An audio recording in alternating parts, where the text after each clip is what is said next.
কোম্পানিগঞ্জে বন্যার যে ভয়াবহ রূপ আমি ও রূপ দেখাইবার চেষ্টা করবো। আমি কোম্পানিগঞ্জের ঐতিহ্যবাহী বর্ণী গ্রামও আছি। আশপাশের অবস্থা আপনি একটু দেখুক কা, আপনারা একটু দেখুক কা। মাঠ পুরা ডুবে গেছে।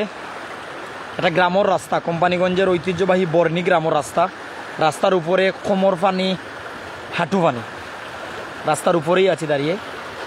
চতুর্দিকের গড় বাড়ি, কোনো গড় তলিয়ে গেছে, আবার কোনো গড় তলিয়ে যাবে। তবে পাহাড়ি ডল নামা অব্যাহত রয়েছে। এখন পর্যন্ত পাহাড়ি ডল নামা বন্ধ হয়নি। আমি নিজেও প্যান্ট খুলে লঙ্গি পরে বাহির হয়েছি শুধু রাস্তা পাড়ি দেওয়ার জন্য। কারণ এই যে স্রোত, এই স্রোতে নৌকা নিয়ে কোনোভাবে আপনি যেতে পারবেন না। এই রাস্তার পাশ দিয়ে আপনার নৌকা হয়তো ডুবে যাবে, নয়তো অনেক দূরে চলে যাবে। আমি ক্যামেরার সামনে গেলে দেখাইতাম পারবো। আমরা এলাকার যে বিদ্যালয়গুলো, বিলাজুল সরকারি প্রাথমিক বিদ্যালয়, তার পাশাপাশি বন্যী সরকারি প্রাথমিক বিদ্যালয়, বন্যী মাদ্রাসা, যে শিক্ষকগণ বিভিন্ন জায়গা থেকে এসেছিলেন, যারা লজিংয়ে থাকেন বা অন্যান্য জায়গায় থাকেন, তারা বর্তমান অবস্থায় গিয়েছেন ঠিকই, কিন্তু কোনো ছাত্র পাননি, কোনো ছাত্রী পাননি। এই সময়ে ছাত্রছাত্রী আসবে বা কোথা থেকে? এই যে পানির ঢেউ, এই তাণ্ডব, এই বইয়ের সময় কি কোনোভাবে একটি ছাত্রছাত্রী নৌকা করে আসতে পারবে? আসলে গোয়াইনঘাট, কোম্পানিগঞ্জ, জৈন্তাপুর, বিশ্বনাথ নিম্নাঞ্চল অনেকটা প্লাবিত। সুরমা, কুশিয়ারা, সারি নদী, পিয়াইন নদী, দোলাই নদী, নদীর পানিগুলো বৃদ্ধি পাচ্ছে। আর হেঁটে যাওয়া অনেক কষ্টসাধ্য ব্যাপার। কখন জানি আমি নিজেও পা পিছলে পড়ে যাই, এরকম একটা পরিস্থিতি। অনেক আমরা লোকে যুক্ত আছেন বিভিন্ন জায়গাতে, সে কোন দেশ থেকে যুক্ত আছেন,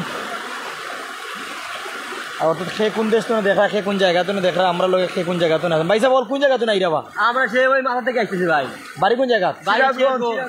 সিরাজগঞ্জ। রাস্তার কাজ করেন ভাই? তারা রাস্তার কাজ করে, কিন্তু রাস্তা পানির তোলে।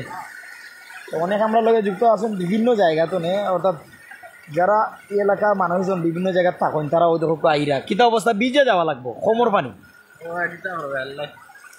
দিলওয়ার হুসেন, জকিগঞ্জ ভালো নেই। জকিগঞ্জের পরিস্থিতি আপনি একটু আমারে জানাইবা। আমার গ্রামের রাস্তা দিয়া হাঁটিয়া যাই। আর কোম্পানিগঞ্জের ঐতিহ্যবাহী বর্ণী গ্রামের পরিস্থিতি দেখাইতাম পারি। আর সিএনজি স্ট্যান্ড 2 কিলো দূরে উঁচু একটা জায়গায় বসেছে, তাও যাত্রী নাই কইলেও চলের।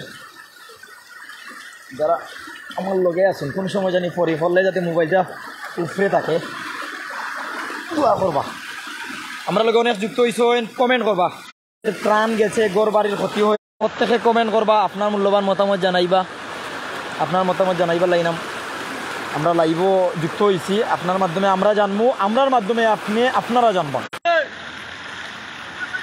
রাস্তার পরিস্থিতি দেখাইছিলাম, আসলে নেটওয়ার্ক স্লো, বন্যা পরিস্থিতি।